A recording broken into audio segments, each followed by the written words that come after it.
Patty, if a family already has a child who suffered vaccine damage, can those parents then refuse vaccination for their next child or children and still send them to public school?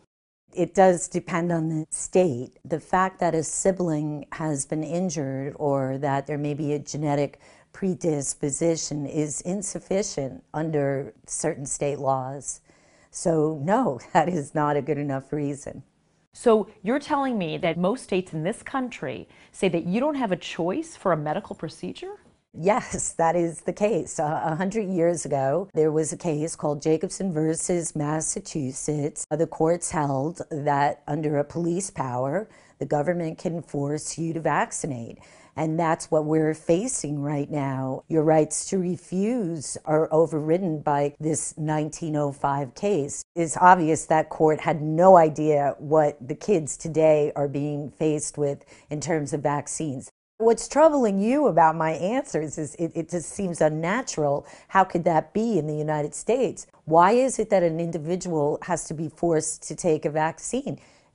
You have a right of due process to refuse. I finally have an opportunity to challenge the constitutionality and the safety of the childhood immunization program. There is a judge that is going to hear our argument as to why a little girl named Mary Check has a substantive due process right to refuse the shot. Mary was born very tiny. She received the DPT vaccination. When she received the DPT, she was completely intoxicated. She had rashes around her mouth, around her eyes, up her back, the fevers, the unconsolable crying that happened for hours on end, not being able to eat, not gaining weight, not growing. My doctor recommended an antibiotic. Within 20 seconds, Mary went into anaphylactic shock. She was projectile vomiting. She had diarrhea pouring out of her rectum. Her eyes rolled behind her head. She lost her color. All of this is because of the ingredients in the vaccinations. My daughter now has these severe allergic reactions to everything that we would give her. Her doctor said she cannot get the vaccines, but the city of New York said, sorry, we will not recognize your doctor's recommendation. Her mother, devout Catholic, I cannot vaccinate the child, contrary to my religious beliefs. City of New York said, sorry, you gotta take this shot. From a religious point of view, why are you against vaccinating your children? The immunizations weren't for me because of the toxic ingredients, the preservatives, the unnatural substances. I met a woman who is Muslim.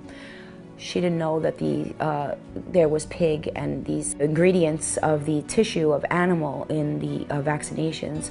When we had a conversation about her child, I explained to her, do you know what's in the vaccinations? She fell to the floor crying. Parents don't know what ingredients are in these vaccinations.